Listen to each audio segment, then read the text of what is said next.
দেশনেত্রী বাংলাদেশের যখনই ক্রান্তিকাল উনি এবং জিয়া পরিবার বারবার সাহায্যের হাত নিয়ে এবং সাহস নিয়ে মানুষের পাশে দাঁড়িয়েছেন।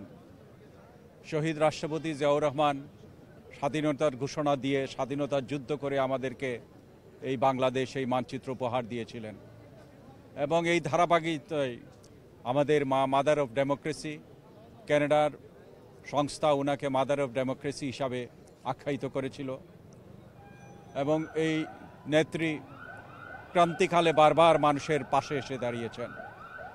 স্বৈরাচারী এরশাদ সরকারের কবল থেকে গণতন্ত্র ফিরিয়ে এনে এবং সংসদীয় ব্যবস্থা দেশের মানুষকে উনি দিয়েছেন।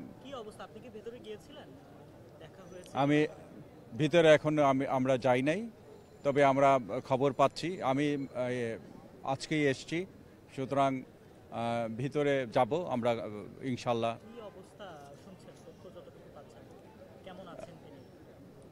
ইনশাল্লাহ আমরা আশা করতেছি উনি এদেশের কোটি মানুষের এই যে মাগফিরাত কামনা করতেছেন, দোয়া কামনা করতেছেন, এটা মহান আল্লাহ পাক সাড়া দেবেন এবং উনাকে সুস্থ করে আমাদের মাঝে ফিরিয়ে দেবেন।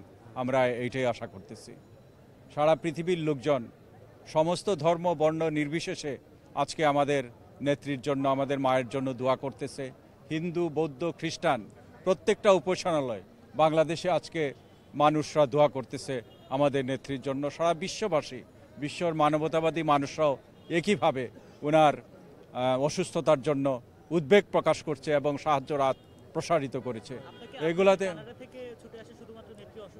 হ্যাঁ হ্যাঁ হ্যাঁ না আমি চলে গেছিলাম, কিন্তু আবার আসছি এই উনি অসুস্থতার জন্য। এবং আমি না, অনেকেই আসতে চাচ্ছে, অনেকেই আসবে। সারা পৃথিবীর লোকজন, যারা জাতীয়তাবাদী পরিবার সারা পৃথিবীতে ছড়িয়ে আছে। এখন আর জাতীয়তাবাদী পরিবারের মধ্যে নেই, এখন সারা বাংলাদেশি যারা যেখানে আছেন সবাই কিন্তু আজকে উদ্বেগ প্রকাশ করতেছেন। সবাই আল্লাহর কাছে সাহায্য চাচ্ছেন এবং মহান আল্লাহর কাছে শিফা চাচ্ছেন আমাদের নেত্রীকে সুস্থ করে দেওয়ার জন্য। আমি বাংলাদেশ জাতীয়তাবাদী দল কানাডা শাখার সাবেক সভাপতি এবং কেন্দ্রীয় নির্বাহী কমিটির সদস্য। আমার নাম ফাইসাল চৌধুরী। আমরা কানাডা থেকে এসেছি।